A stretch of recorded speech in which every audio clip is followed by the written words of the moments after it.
Hey, I'm JD. Welcome to my channel. Please subscribe, please hit a like, and please share my channel with others. This is a watchmaking channel, but I do watchmaking and some entertainment because I have a knack for comedy. I think I'm funny, and everyone else doesn't.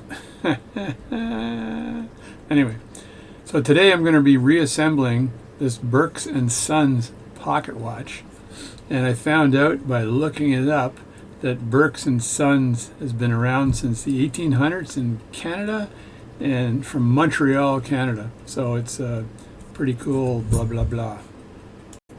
I'm JD. Welcome to my channel. Please subscribe, please hit like, and please share it with others. It helps my channel grow. Today I'm going to be reassembling a Birks and Sons pocket watch. This old size 12 pocket watch is from Montreal. Even though it's a Swiss movement, it was likely assembled in Montreal. The case is likely from the US because Canada usually didn't make cases. There are some records of cases being made in Peterborough, Ontario, where they had a watch factory, but largely they were made in the US. And the jeweler would take the watch, get his name put on the face, and then buy the movement from Switzerland or the US. They bought Walthams, Hamiltons, Elgins, and then basically create his own brand. So this was from Birks and Sons Jewelers out of Montreal. So we're going to assemble this today. So thanks for tuning into my channel. And I think I've been asked to do a video on the garnet palette stone set, or look at that, garnet palette. This is so I don't forget what it is because I'm such an idiot. I could forget it. And if I look at this, there's no way. And I picked a pink box. Why did I pick pink? Why? Because the box was good. The color was off, and I got it roped in there. This is like Silence of the Lambs guy, right? Can't remember what he did there when he wanted a type of wine, right? You can tell me. So anyway, this is a very cool jewel setting device. I'm hearing that the arms aren't as useful as I thought they were from other people out there, like Jerome, for example, who watches my videos sometimes. He does it a different way with a razor blade. I couldn't really understand in my little head how he did the work with a razor blade, but he said that an old jeweler taught him the trick. So I didn't use one of these last time I bought one. I bought this on eBay, and I'm dying to use it. So what I'm going to do is do a video on how to use this bugger. That's what it looks like, and I've got a palette fork sitting right in there. So what I want to do is take one of the jewels out and then reinstall it using this device, and I'll use a warmer and a lamp. I found my small lamp. There's my small lamp. I had a big lamp. I kept filling the whole darn thing with alcohol and then dumping it back into the container, but I didn't realize I had a small lamp just sitting right beside me. I'm going to use shellac, but I'm not going to use liquid shellac because my liquid shellac is a little bit gummy right now. So I think Sonny out there, Sonny Morehouse, runs the watch Facebook watch site for amateur watchmaking, and Sonny is the guy who got me into liquid shellac. I do have some liquid shellac sitting right here. There it is there.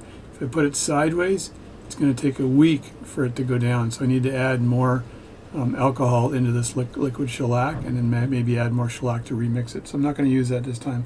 I'll just use a flake of shellac. So but first I'm going to just reassemble this watch here, this old watch, and hopefully it starts ticking. I'm going to first take the parts out of the bin and then put them on my mat, and everything has been cleaned here. The only real question I have with this watch is how set is this mainspring. It's kind of almost a little bit bigger than the actual movement, and I was told by someone if the mainspring is bigger than the movement itself, you're okay. If it's inside the diameter of the movement, then it's set. So I'm going to try to reuse this and see what kind of amplitude I get out of that. But I need to get all the parts on my mat here, and I do have a lot of the parts, so hopefully I have all the parts. I'll have a look at the jewels, but I think the jewel settings are all good in this watch, which is really good because when you've got to do a rejeweling, it's a little bit of a job and a half. The other thing here is if I look at this, I'm not going to hold that with my fingers, but there is the Henry Birks and Sons, and there's a number there, but I can't find that in the database, the watchmaker's database. Henry Birks and Sons Limited. 15 joules, but it is made in Switzerland. And there is the wheel that I forgot to take out, but that's not a problem at all. And there should be a click somewhere, so hopefully this is likely the click right here. So I'm going to be reassembling all this with the click, and we're going to make sure all that works. Got to oil it all too. I didn't touch it with my fingers, but I'll put a glove on later. And I don't mind touching the sides of these watches, by the way. It doesn't affect it functionally. Just try not to touch the tops, even though my hands are spotless. And in the old days, the old boys did not wear finger cuts. I'll tell you that for a fact. The old boys wore no finger cuts. So put that in your your pipe and smoke it. Put that in your smoke and pipe it. There is the mainspring. It's hard to actually rewind the mainspring into the barrel by hand with finger cuts on. Not hard. I think it's impossible. If you can do it, then fine. But if it's a T barrel like this one is, or a T on the end of the mainspring like that one is, that's a T on the end there. Oh my God, what a pain. Oh me, oh my. Almost impossible to do. Come on, focus. I keep saying focus is not just a shitty car. Okay, there we go. There it is there. You got to do that by hand, baby. I don't care how much. I've got all kinds of mainspring winders, and every mainspring winder I've tried to use to do that, the mainspring is just slid out of the hole. So I've talked to other watchmakers. We had a society meeting the other day. I live in Ottawa, Canada, way up there, way up north, and it's going to be almost 100 degrees on Sunday. So that's how cold it gets out here. 100 degrees Fahrenheit. Well, it'll be 30 degrees Celsius. You do the math. It's probably 96 point something Fahrenheit. But it's friggin' hot. It's been hot all summer. And every time I go out, try to catch a fish, the fish gives me the little finger. And the finger the fish gives you, it does this with the fin. And then it just does this like that. It just gives you an inverted finger with its fin. But I know what it means. I know what it means. Like, I'd give you the finger back if you could see through the water and up here where I'm looking. So anyway, the fish are not where they're supposed to be this year because of the heat. So if I say it slower, it's going to mean more because of the heat. Now, if you're an American watching this, and I got a lot of Americans watching this, you're used to a little bit more heat than we are up here, but still, you've had a very hot summer as well. So, and I know that it's annoying. I got a lot of friends actually in the U.S. Friends I went to university with that live in the U.S. and have done business their whole life in the U.S. A lot of them live in the northern, like in the southern states or North Carolina. That's not that south, I guess, but I've got some very good friends, musician guys I know that I played in a band with once that lives in North Carolina, and I think he's got 2 sailboats. He wanted to marry a long red-headed doctor and own 2 sailboats, and I think he did most of that. I think so anyway. I think he probably lied to me. So, and I won't mention any names, and he probably doesn't watch my videos, so there's no concern. I always tap the thing and make sure that I haven't missed any parts when I'm doing this work, because you can miss a part. So the way this works is it's like this one. If I'm missing any parts, I got to go back here and see if I can find them. I put this in the Pearl watch cleaning machine, which works really well. The only problem with the machine at all is the rheostat for it, or the variable resistor, I'll call it, that regulates the speed of the motor. It's really touchy. So if you're looking at the thing being able to turn 360 degrees, there's about 5 degrees of motion that give you the variation in motor speed, which really sucks, okay? So I'm trying to find out if a different rheostat would be better for that, and how do I find one that fits into this Pearl watch cleaning machine. So I think that's my quest this winter, is to redo that damn rheostat so I can have I can have it start moving at 5 degrees and then have it increase in velocity or speed as I rotate it through 360. So that pretty much pisses me off, because it should allow you to vary that. But the rheostat I bought, or the Pearl watchmaking machine I bought from India, I'm chatty McChatty pants today. I bought it from India, and I had to redo the plugs. And to redo the plug on it, because it was a plug with an India standard, and all the plugs in the world are different, I tell you. I know I'm familiar with the ones from the UK and Canada, the double plugs from the UK, and you can buy things like this, where you plug the UK one in like that, and then you plug the North American one in like this. Canada and US have the same plug standard exactly. But then you get India, which has got funky angles on the plugs and all kinds of shit.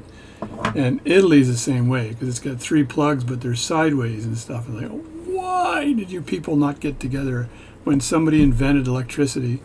And I think it was Tesla that first invented electricity. And remember, Tesla was a guy, not just a car. Okay, for you morons out there that think Tesla's an automobile company and blah blah blah. Tesla was an amazing genius Eastern Bloc scientist guy, I think he was, that invented pretty much everything. He invented the AC motor and had it hooked up in Niagara Falls for the first time to basically power the first city with AC stuff. And because the AC it went a lot farther than the DC current. And as I said, they tested the first electric chair using a horse. The hard part was not electrocuting the horse. The hard part was convincing the horse to put that little hat on. I'm pausing for you to laugh. Okay, you're done laughing now. Anyway, so I'm going to shut up and let's get this watch put together. So I just threw the arbor in the watch. I know from this photograph, this picture, right, that the gears are on the top. I flipped it around. And I know the square post of the arbor goes out the back like that, and this part goes on top of that, right? So we got bip and another bip on the side. This is the cap that goes on here actually, and then on top of that, this goes on top of that like that. So I got to get all this in the right order. This actually goes on the other end. Man, that is clean as a whistle. That is nice. It goes this way onto it, right? So onto it. But if I look at this part here, I can see which way the spring is grabbed, right? So I know the spring. This is the main spring here. It's grabbing it like this, so it goes in like that. Now, it's a lot easier to put this in with a mainspring winder, but I'm telling you right now, with these T-ends, it's impossible. So I wind them in by hand, and that is not an easy job either. So it takes a lot of patience to do this stuff. Now I was at a session last weekend where Blair, one of the watchmaking guys there, gave a demonstration on how you wind a mainspring for a clock in by hand. So I was very impressed by that. I said I didn't think it was possible to take a thick leaf like that and wind it in by hand. But he did it. It was very impressive. But you can wind these in by hand too. You just have to take your friggin' time. And see, now I pushed it a bit and it moved outside the hole. And that does it every friggin' time. So then you start over again. And you put it in, you make sure the hole of the T is over that hole, like that. And then you apply pressure, because that is the only thing that's going to keep it in position. Now I'm turning it, and the damn thing is already popping out. It's such a pain. These things are a friggin' pain in the ass. It's the only way to say it, folks. Pain in the ass. And then when I do this, it pulls even more off. So that pulls it off the other way even more. So I'm going to go off camera to do this because it's going to be pissing me off to no end. Now if I put that in a mainspring winder, put the barrel over the top, have it connected, the minute I loosen it and pull it out, it'll snap away from the hole and you're screwed. So you got to learn how to do it by hand, and sometimes it takes more than once. Alright, now I want all you kids to go to bed right now because I'm going to tell you how fucking frustrating this is using a mainspring winder. Even though the mainspring winder should be easy, it's frustrating as shit. So And I got to make sure I get the right size winder here, which this one is a good one. And the barrel, I need to pick the right barrel size to fit, right? So I'm just going to pick a barrel out of here and see if this barrel fits inside. No, it doesn't. I think the bad news is going to be a smaller barrel, which causes issues sometimes. So there it is there. That's the smallest barrel I have to fit in there. So it's going to be pretty tightly wound around that arbor when I pluck it in. So that could be an issue as well. I don't think the other barrels are going to work. Yeah, that barrel's too big. So I'm going to try it, but I know it's going to fail. And I know that I'll be doing it by hand, and I'll do it like 10 fucking times. And I'm hoping YouTube doesn't get mad at me for swearing, but too bad. It is one frustrating piece of work, this is. If anyone can tell me a better way of doing this, I'm all ears. Alright, so that's that part there. And then you got to take the barrel and put it on like that. And then I need to tighten this down with the barrel. But I want to make sure the opening is kind of right there so I can see the mainspring as it goes on. Like that. And this whole jobby doohickey. Yeah. Make sure it'll press out all the way, which it does. And then this whole jobby doohickey pushes back like this. So then I know that I don't want to put it in backwards because that happens sometimes when you're putting these in. So I want it to go in this way, like this. So I've got to wind it in the other way, like that. So I want to catch the hook on this very carefully. I put my airy loop on here to do this.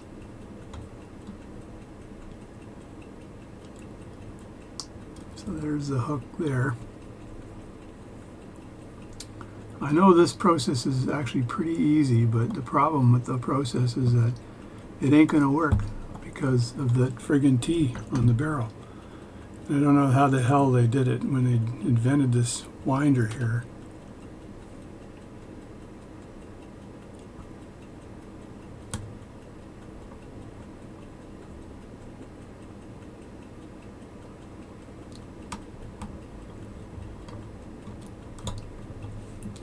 Alright, that didn't work. Just hang on a sec.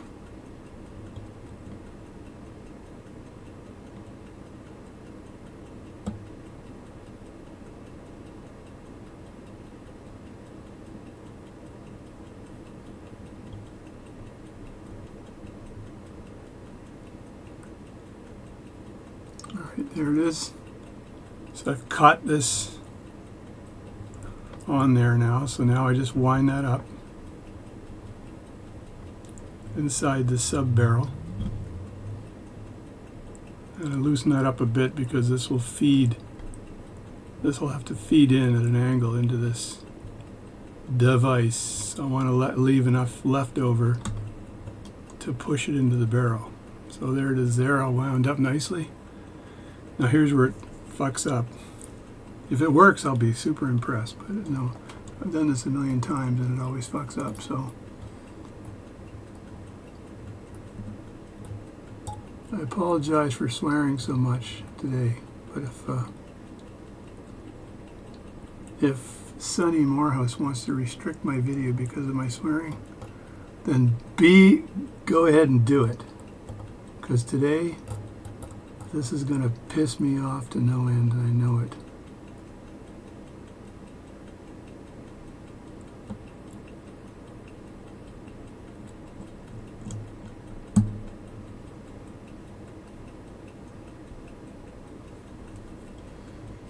Okay, so that now is good. And I can see that that T is in the barrel. So that's good there. Now when I push that bugger in, is it going to friggin' fly out or what? Now what I'm going to do is try to hold that T down. Maybe I'll put a clamp on it or something. But if I hold it down with my finger, my fingernail maybe, I can get this mainspring in the barrel and not have the problem I normally have.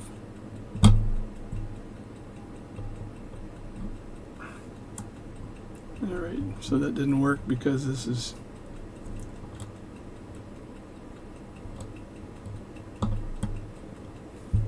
needs to be tightened up down here, which it was.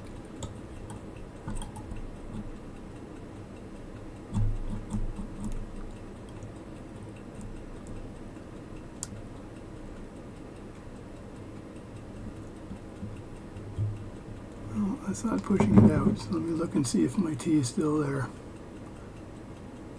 Yeah, it still looks good.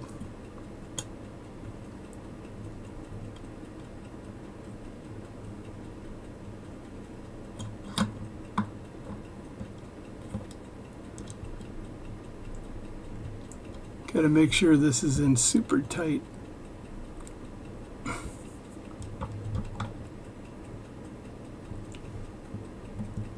I know what's going to happen here. I'm going to try to push that in, and the thing's going to go bing.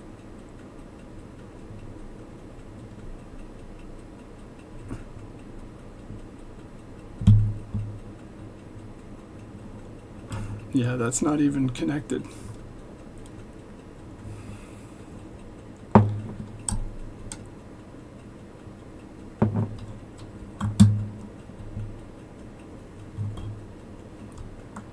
All right, that's good. That's still in there.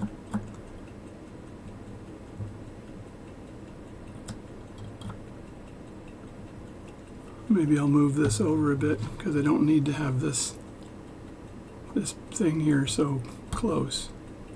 So I can loosen that up and move it over like that.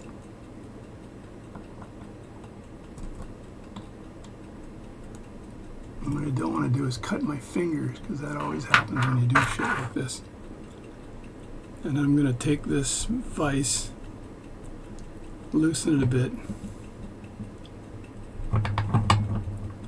move that over just a bit so it's more centered. Like that.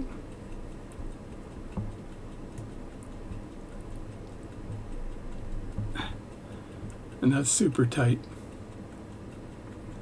Now all I have to do is make sure this friggin' thing is tight. I think that's where my problem is. I know there's a thingamajobby doohickey on the bottom of this thing that kind of, it's the knurling. And when you get it aligned properly, then this stays in place. All right, let's try again here.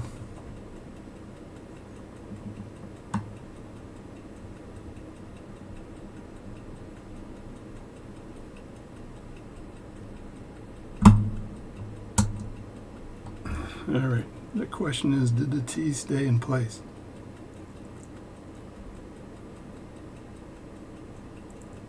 Looks like the whole spring popped out of the barrel.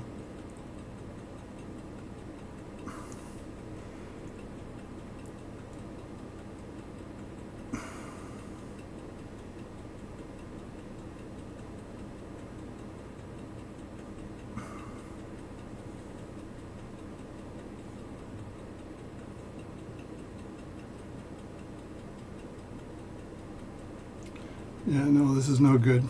So there it is there, but it actually moved. So I'm screwed. Once again, screwed. I tell you, this does not work. Show me one person that's actually used this mainspring winder where it's actually worked. This is such a pain in the ass. It's the worst part of watch repairs when you've got to replace one of these springs and you can't. So I'm walking it out of the barrel right now because it is not lined up properly.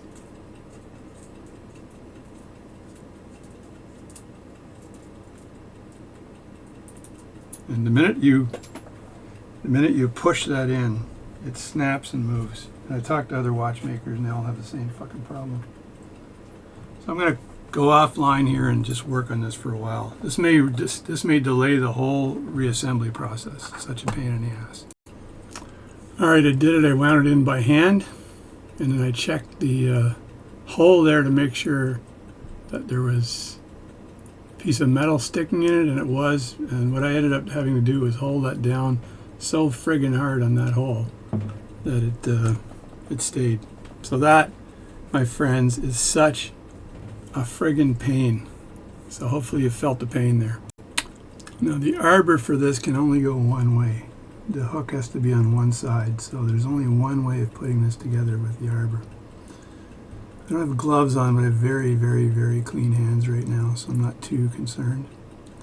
So I'm just going to roll that in, and sometimes I use a pin vise to help me grab it and turn it around, because that helps.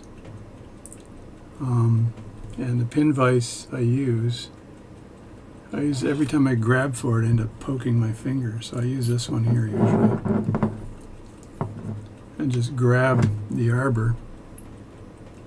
And because I put the arbor down on the block, it just pushed up again. So if I can line it up first before I don't need a pin vise. If I can line it up first and then place it down carefully. And you can sometimes use screwdrivers to move the spring out of the way. Just put it like that, and that looks pretty good there. Now I need to line that up with the actual hole here to make sure it goes all the way through. There we go.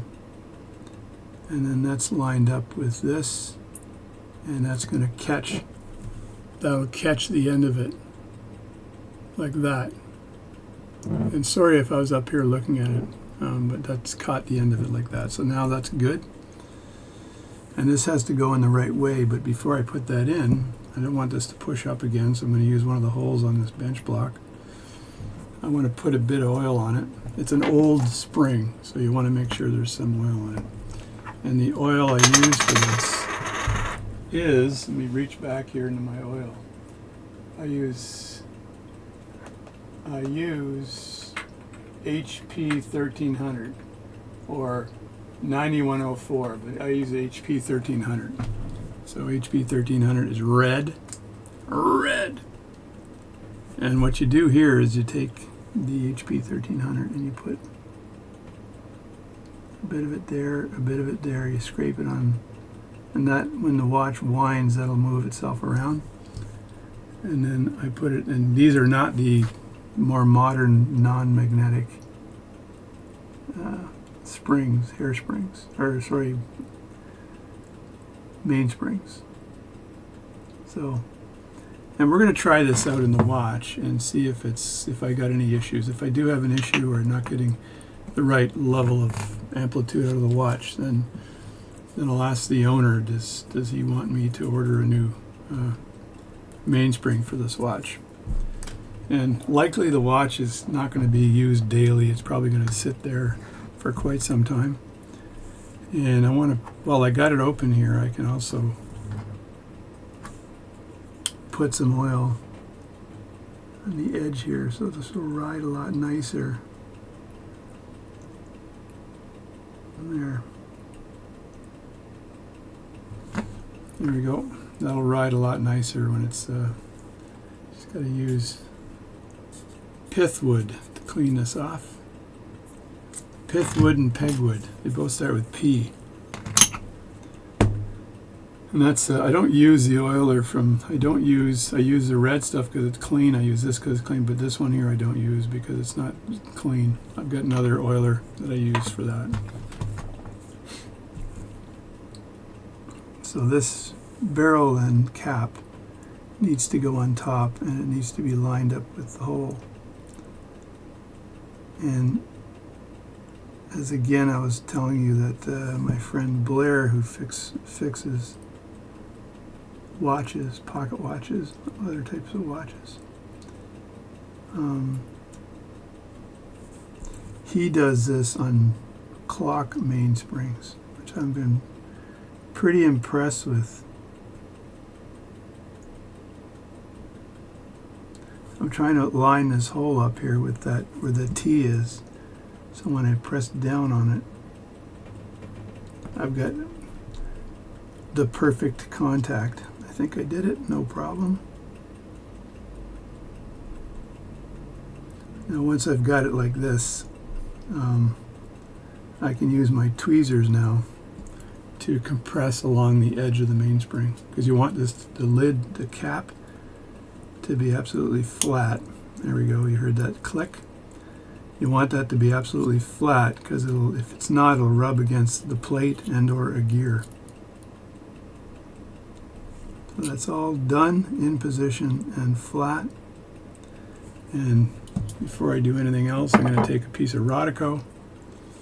I'm going to put my glove on. I'm going to be a good boy here. I'm going to clean this off a bit with the Rodico.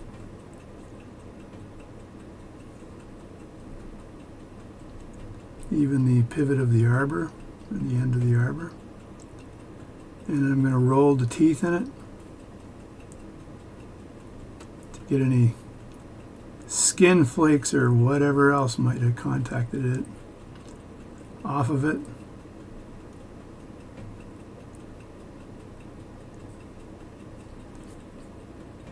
And do that. And there we go. So the mainspring is now together and ready to rock and roll. So I can take the movement now and I can oil the center hole on that.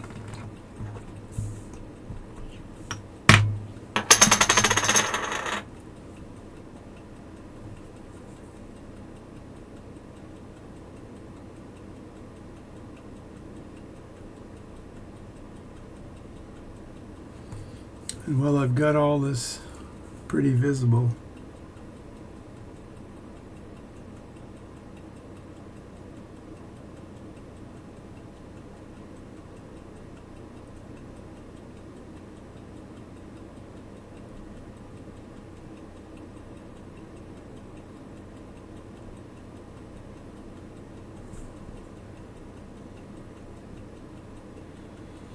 I can oil all this as well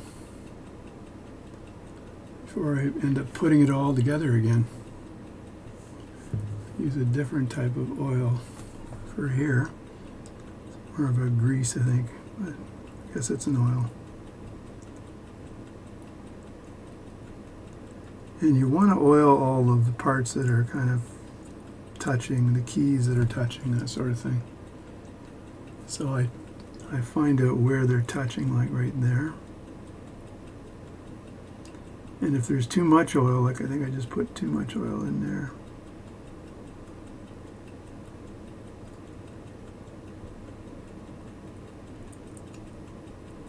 If there's too much oil, you can use a bit of Rodico to take the oil off. Because I just over-oiled it just a bit right there. Because what you don't want is the oil to find its way into places it doesn't want and shouldn't be. Tighten that up a bit. So that's nicely oiled in there. So I can now lower this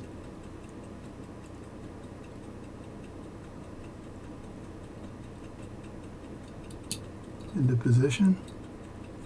You see how smooth that is moving around? It's barely smooth. And now this ratchet wheel then goes on top like that.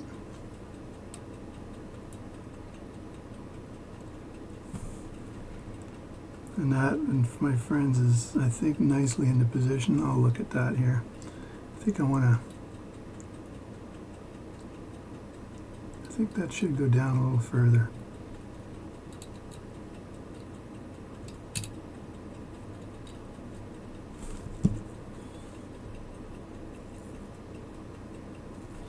Yeah, that looks like it's sticking up a bit. So I can turn that around here. Maybe it's supposed to, actually. Not sure. Not familiar with this Swiss movement here.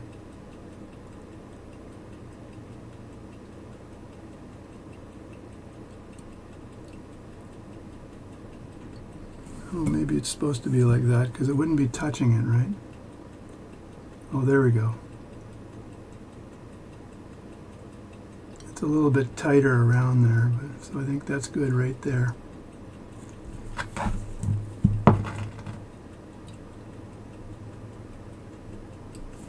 Just like that, because that's nice and tight there. And then I'm going to put in a little bit of oil where the center wheel is too.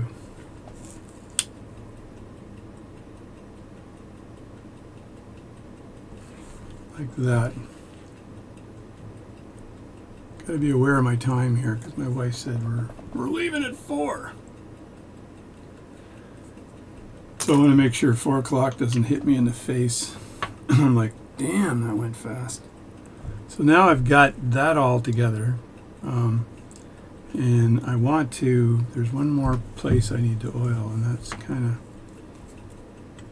I'll just bring my camera around so you can see what I'm doing here. I want to put a little bit of the other oil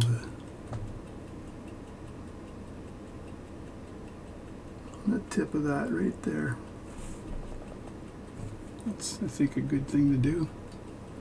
And then put a little bit on edge here, because that spins around and grabs the oil and makes it spin around that area a lot better. And I'm not sure if I put too much on there. I think I put a little bit too much on there. Take a little bit off, and don't forget to stretch your radical out after you're farting around with this. Like that. And then, it's always and then, isn't it? I got to put this on, but I want to make sure that when I put this on, that this ratchet wheel works properly. So it's kind of,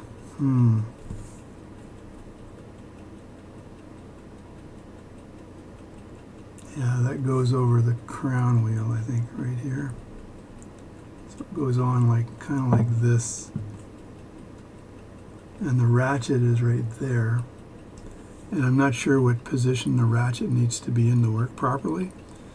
I'm making the bold assumption that if I just lower it like this, it'll work. But I might be wrong.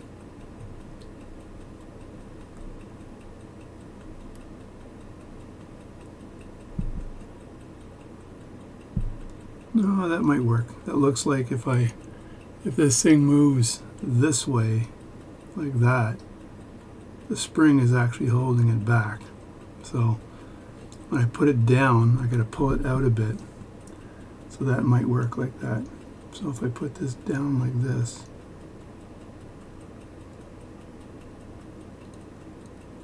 try not to use too much of my ungloved finger here.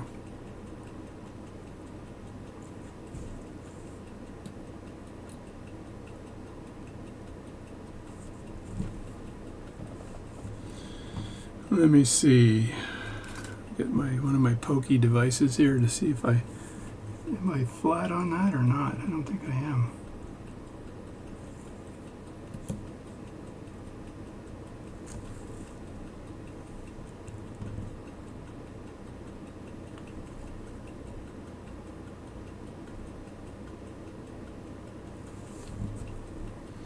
Looks like the whole thing needs to go down a bit.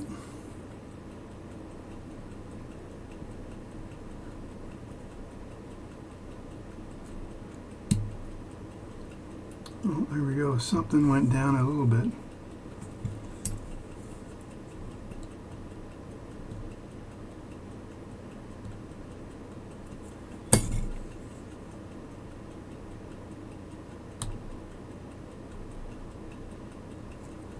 There, I got that out of the way. And now I'm just going to loosely put a screw in here.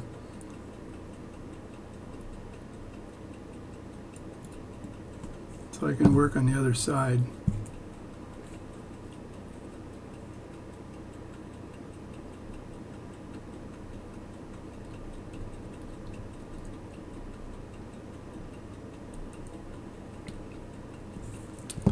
And now I just have to check the depth of this here. It looks like it's almost all the way down, not completely though, so I need to get a bench key here.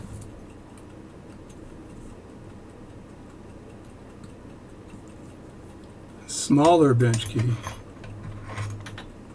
Somebody, I think Sonny Morehouse, said he has a hard time making these videos because he has to talk the same time he makes them. He said, well, you got to be like me and be able to talk all the time.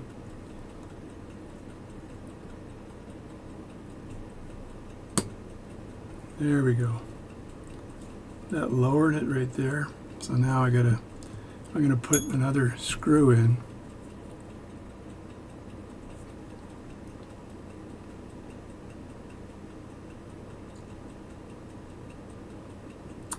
Now there might be a wheel that has got to go under there, because I think it had some kind of, the center wheel was kind of sticking under there. So I know that I probably have to remove this plate and lift it up a bit to get the center wheel in. So I just want to trial fit everything here to make sure I've got a decent fit.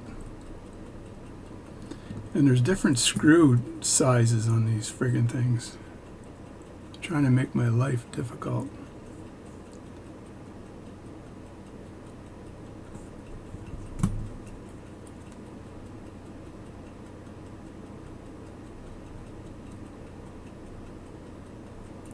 And what I want to look for here is the movement. If I turn this with the key, is this going to, yeah, it's turning the gears on the other side, which is good. And then when I press this, it's turning that gear, which is good. The mainspring won't stay in place until I actually have a wheel in there of some sort, because it would want to move. So, but if you had your finger on it while you're turning it, and I press in like that, and then I turn it, it turns that, and then that releases the mainspring to power up the rest of the watch. Right? So if I look at the gears the way they're put in before I do any more, I need to see if I have to lift that up again. I just wanted to make sure it all worked, which it did, so that's good. So there's a picture of my gears. So I'll put all these in, but I won't put in the pallet fork so I can run the train. And if I look at that, it's going from the escapement wheel up to the intermediate wheel, and then the center wheel would go in there too. So, and the center wheel would be the last one that goes in, I think. So it's a climb up, and it looks like all the pinions are up on this. So it's a pinion up situation. So first thing I do is grab the escapement wheel. Again, I don't know whether I'm going to lift this up again, but let's try without to start off with. So this would be where the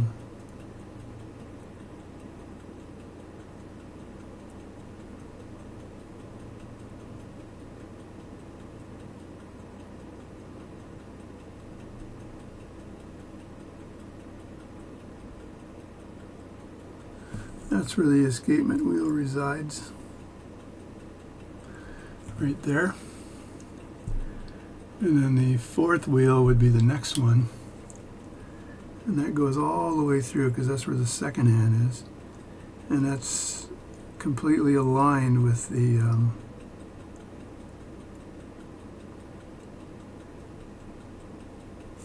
it's completely aligned with the crown on this side here.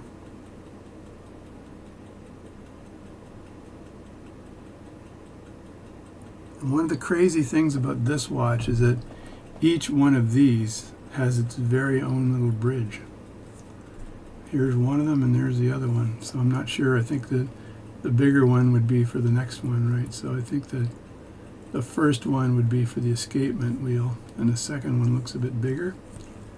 So, but I've probably done the right thing by putting that in first. And then I can lower that. And it's got two little pegs to line it up with the holes. I can lower that on there, like this. I'll turn that around.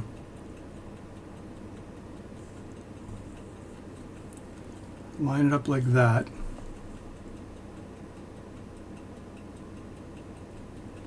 And you just have to make sure that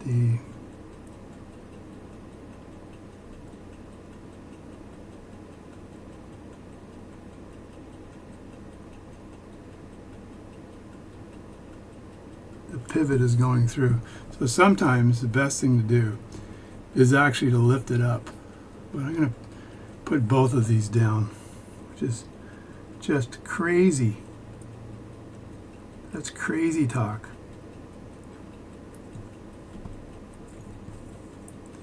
I don't know if this one's also lined up, or do I have it?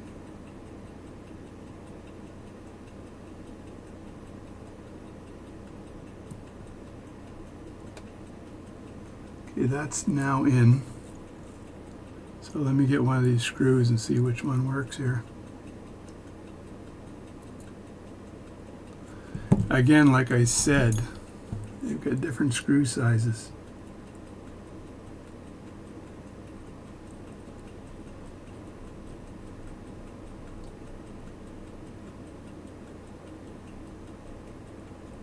All right, that's perfect.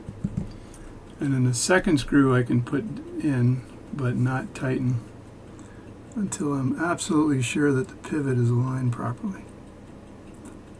Otherwise, there's all kinds of other problems. Come on, get in there. So I'll put it down a little ways so the cock doesn't jump out. Because there's nothing worse than a jumping cock. Sorry. And now I can hold this in my hand, and look at where the pivot is falling. It's on the other side.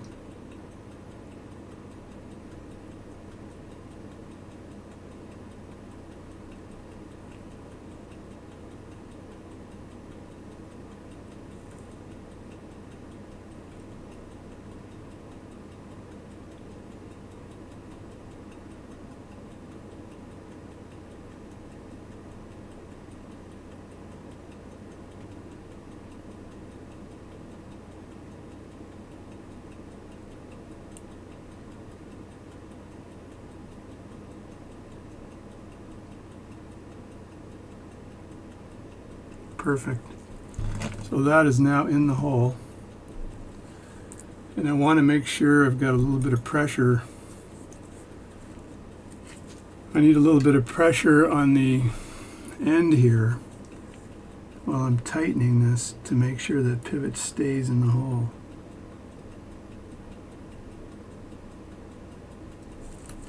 Is that still in the hole?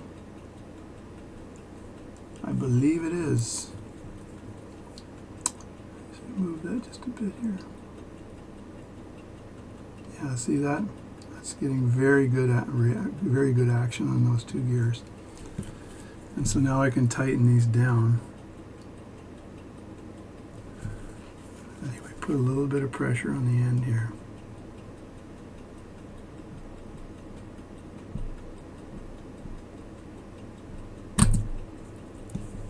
Make sure I got good movement again. And I do. And now I just have to make sure the plate is all the way down, and it looks like it is. So that's good. So that's these two gears are back in play.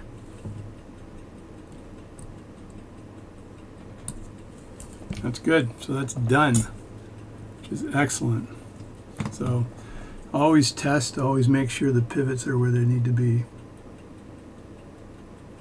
And you see how nicely and smoothly that moves, right? So the next gear to go down is the intermediate wheel, and it's pinion up, so it's like that. And then I don't know, I probably have to take this bridge off to put in the final one. And actually with this one here, I don't know whether I can sneak that in with that bridge down. Such a pain.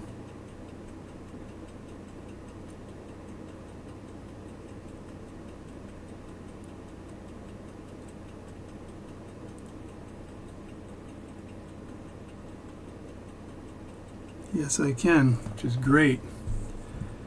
But I have a doubt that this wheel goes in nicely with this bridge in the way. Why would they build a stupid watch and have the bridge in the way? Oh, maybe it will.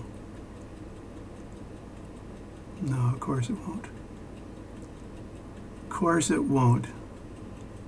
I've got to lift this bridge up now to get that other wheel underneath it. Oh my God. Just when you get everything settled into place, right? I don't think I got to lift it all the way out. I just have to lift it, give it a bit of an angle. And then this, perhaps,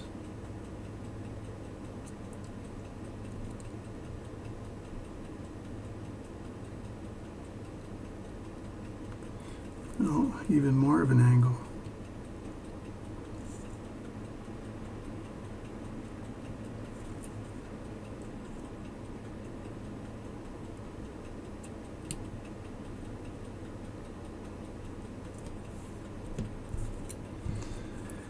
Oh my God.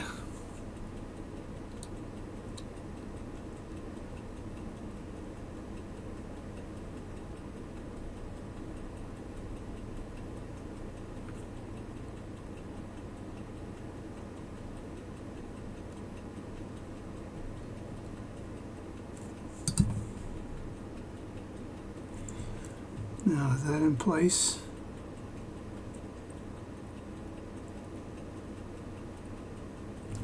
I think it is. But the question is, did I screw up the position of all this shit? Well, I did that. I probably did.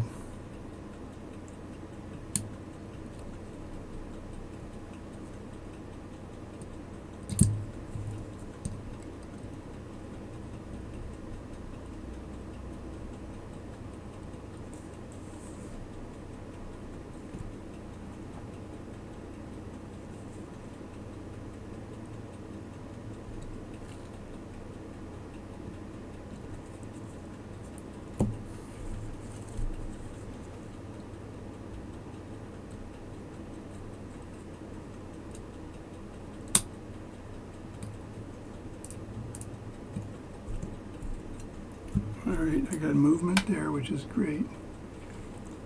I'm just going to leave my finger down here for a second while I tighten this. And then move my finger down. Leave my finger where it is while I tighten that one. And these are both flush now, so that's good. And it looks like I can push in and wind the watch.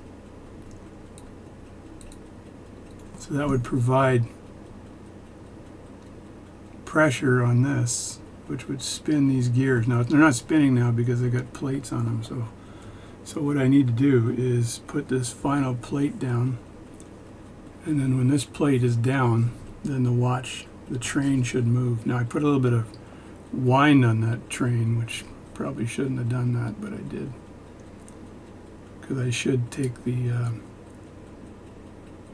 pressure off to do this. So I'm not sure whether the wheels will be aligned properly.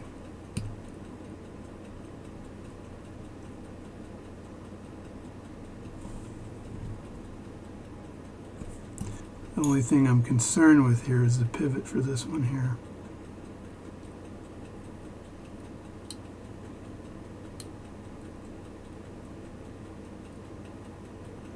I don't think it's showing through.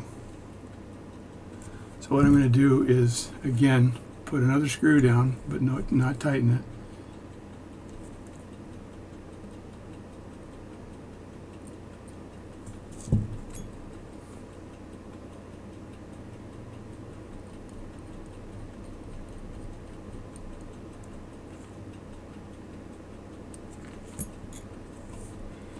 And this is the one I'm concerned with. So I'm going to take the pressure off the mainspring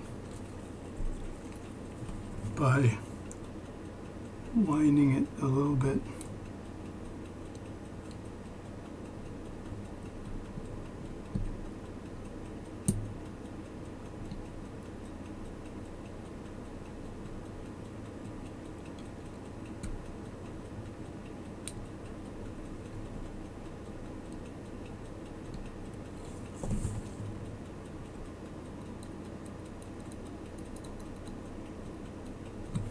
Pretty good except for that pivot. I don't see the pivot. I don't want to put pressure down on this particular on this side until I see that pivot coming through.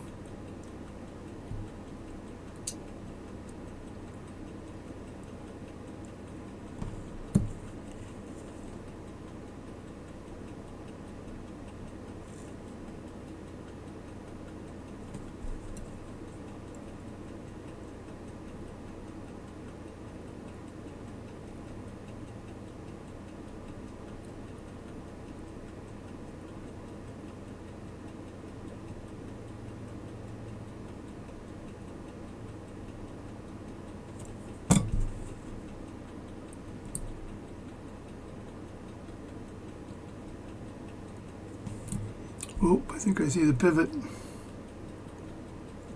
Grab a screw really quickly.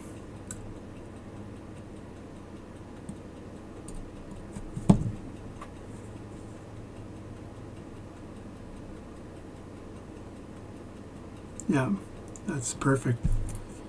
Pivot has come through.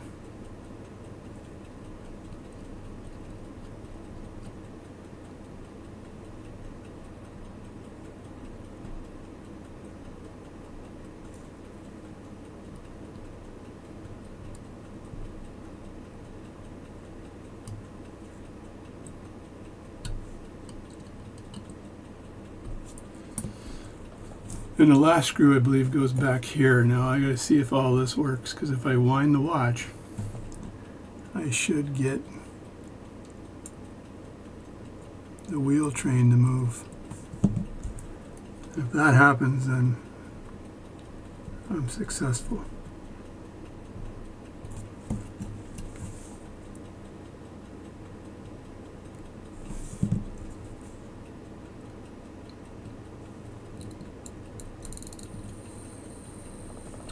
There we go, folks. That is what you call success. Now what I can do is put a little pressure on the center wheel, wind the watch, and then let go of the center wheel.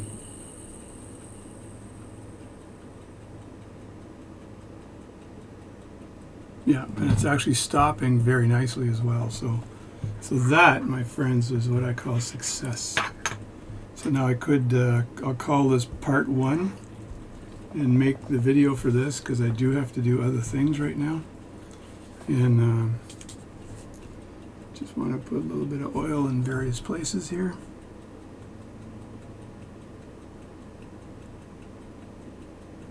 That's a little trickier than I thought it would be today with this crazy Swiss watch.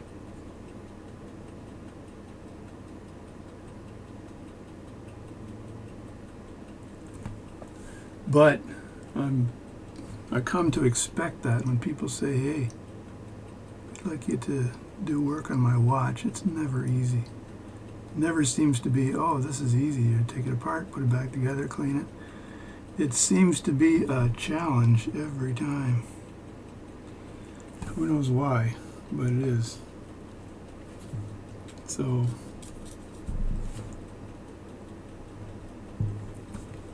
I still have to do work on the escapement, or the balance itself, to get that all in order. I've got to remember to put the cannon pinion back on so I don't forget that activity. I can do that right now. Slide that cannon pinion on. That's running nice and smoothly. See, it's relieving the last little bit of energy from the mainspring, which is nice. So I've got a really nice little mat here, which is perfect for stuff. So I can put a little bit of force down on this mat without a big problem. Sometimes I use my tweezers to push the cannon pinion down, and other times I use a staking set, a stake from a staking set.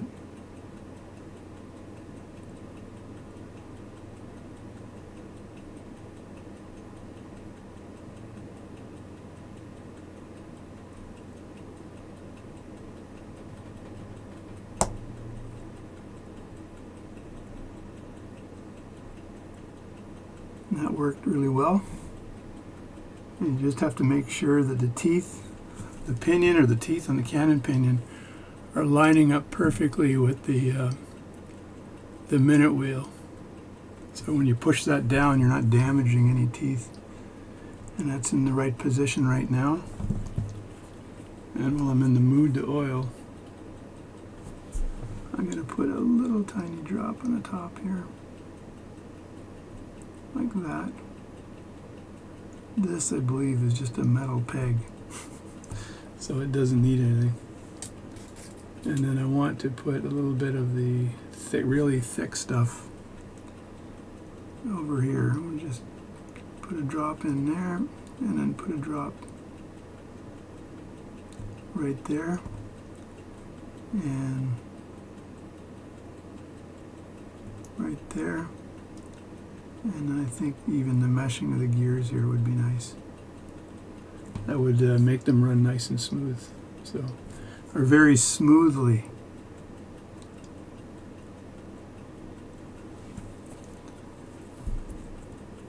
So now when I turn this with the bench key, is the wheel turning? That's the question.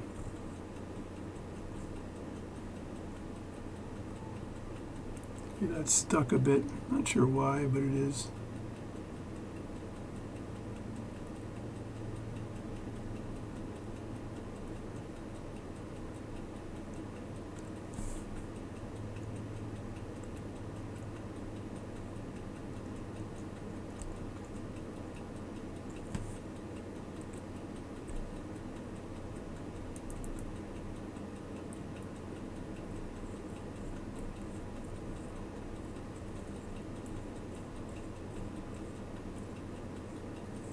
Yeah, it seems to be a little bit jammed, so I want to make sure that there's no undue force here.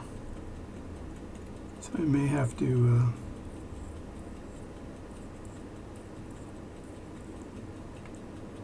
because I believe it's the cannon pinion not turning here, so I want to make sure that that cannon pinion is not causing me a problem.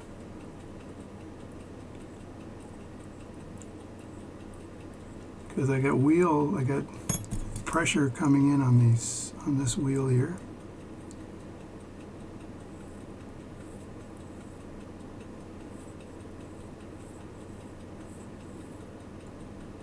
But that's not turning properly, so the cannon pinion may be a bit tight on this, because it doesn't make any sense. So if I pull this straight up, I'll use my cannon pinion machine here. And got an oiler here. I don't want to spill all over the place, but if I get my cannon pinion puller out here, this one here, and pull that up, and everything works perfectly without the cannon pinion in, then I need to basically make sure that, no, that's stiff with the cannon pinion off. That doesn't make any sense at all. Something's stiff here.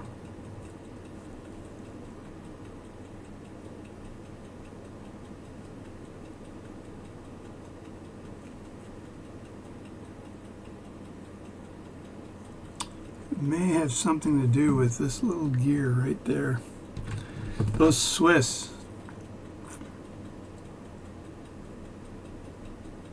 If I back that off a little bit, what does that do to the plate here?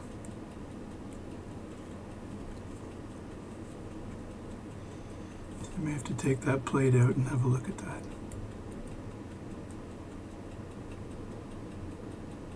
Oh, I think I know what it is. I think that screw is supposed to go all the way in. And then once it's all the way in, then there's no issue with that pin.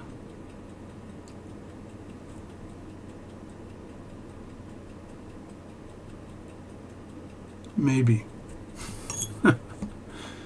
Maybe. It's a big fat maybe.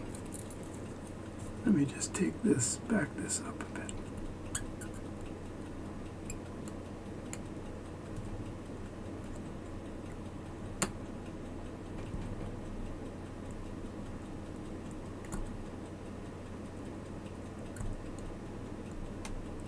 Actually, it looks like there was a screw there and the head broke off. That's what that looks like.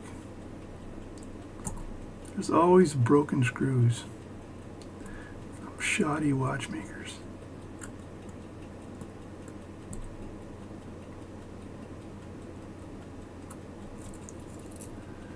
Let me see, that's black.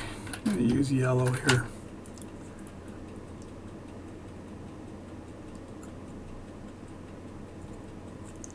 But I thought I was free of problems, but I'm not. Yeah, look at that. That's a broken screw head. This here goes around, and there should be no interference.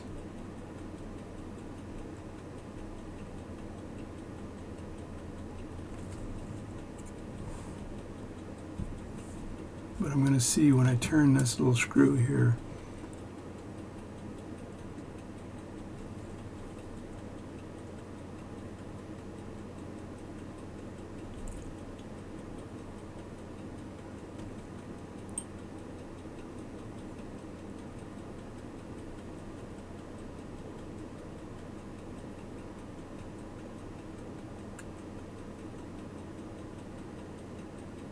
You know what I think it is? This is crazy, man. Of course that fell out, which I didn't want it to, but it did.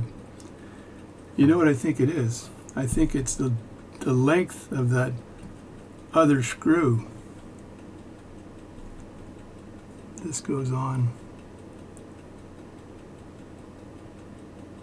like this, I believe. And then this plate goes on top of here, but the screw length right there is wrong. I think that's what the problem is. So what I want to do, I put this sorta in. Tell you what I'm going to do. I'm going to just put some Rodico in the top. And then I'm going to see if I can find a shorter screw for there, because I think the head of the screw is poking out, which is interfering with the operation of the gear. Who would have thought, right? Who would have thought? Just put the Rodico down like that. And then back this screw up. Just have to make sure I don't get my fingers in the way of any of this stuff.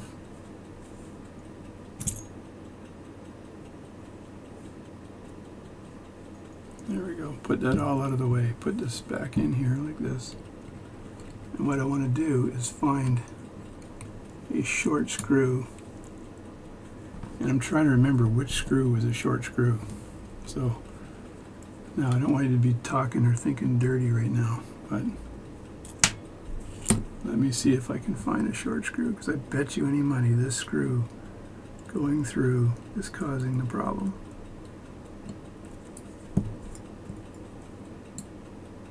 So I have to switch this, which is a long screw, and let me see if I can find a short screw here. I'll undo these and put them back one at a time.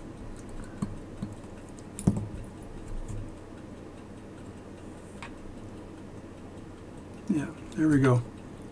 If you look at these two screws here, like that, one of them is a lot shorter than the other one. Try to put them in my hand here so I can show you.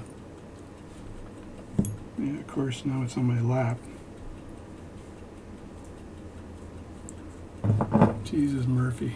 This is what happens when you do camera work. Now I've got a screw somewhere on my lap. That's the rope. There it is. There it is. And this is the right screw here. Grab this damn thing here.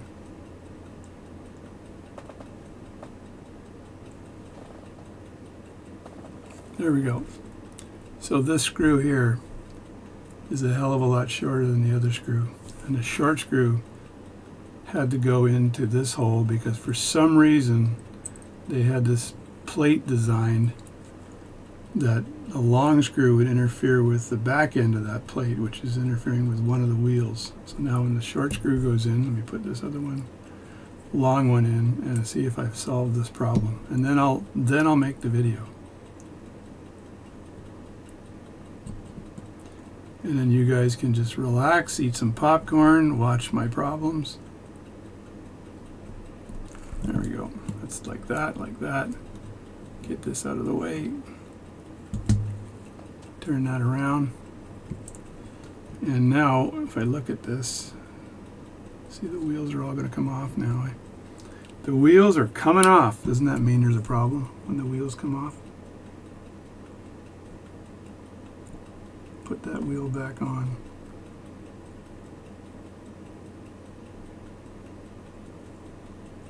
Put this wheel back on.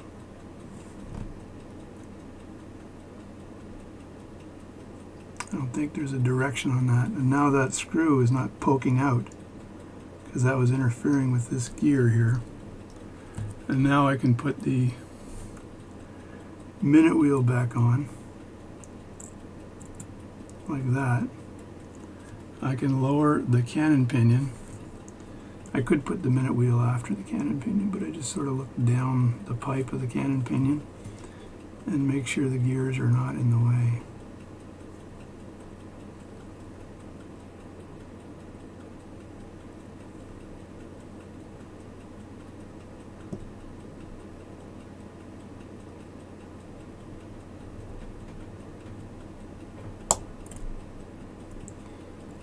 I think that's good there. That's good there. And now this plate here, trying to see if it's bent at all. I don't think it is. I think it went over all of this stuff kind of like this. I believe there used to be a screw or there's a nubby there of some sort, but it goes like that.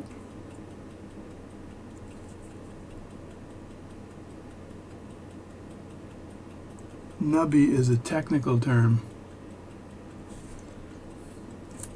And you put this down. Let me just get closer and turn on the light on the camera.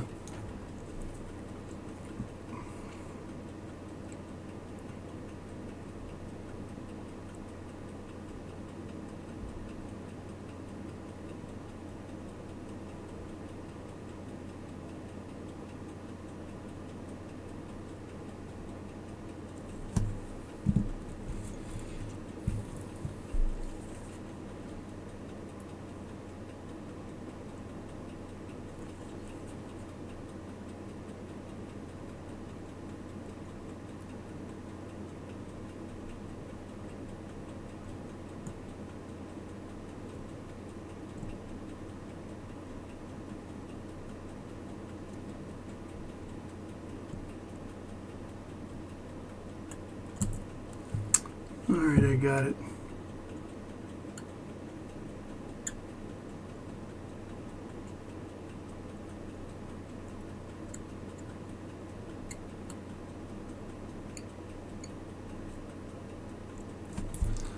That's in nice and tight. Let's see if that solved the problem. If that solved the problem, we're going to make the video. Okay, I need some praying here. This is in the, look at that. So that's turning. Now if I put some thumb pressure on the center wheel while I do that,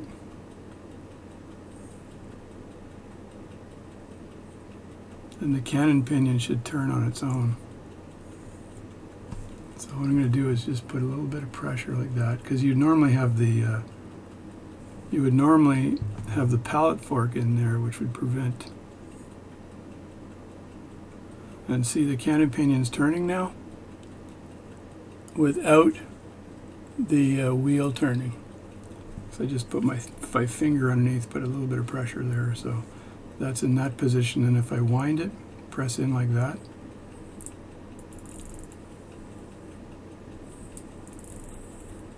Then it's releasing the pressure from the mainspring.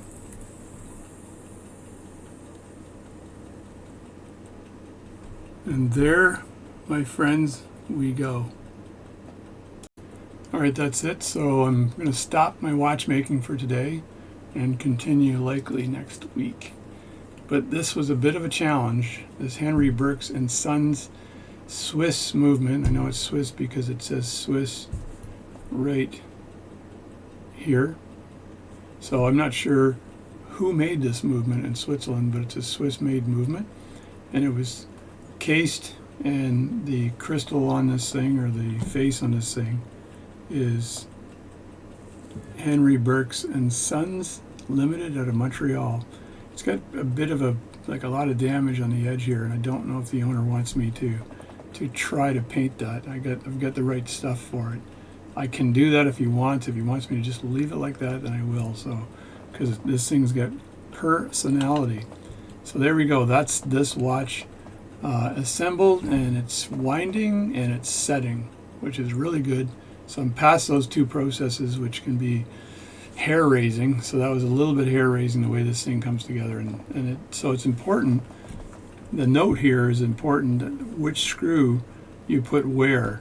So often I'll take the screws out and I'll line them up on my mat so I know when they go back, that's the way they go. But I put them all in the cleaning machine. They were kind of mixed up. I did not know that a shorter screw was required for here. Otherwise it interferes with a plate down below in the gear. So there was a possibility of breaking teeth on that gear with that screw, but it was sort of slightly off from that. So that's it for today. We're going to continue with this watch later. It's a nice old watch. We're going to get this thing together and working well. So thanks a lot. I'm JD. Thanks for watching my channel, and tune in for the next adventure in watchmaking.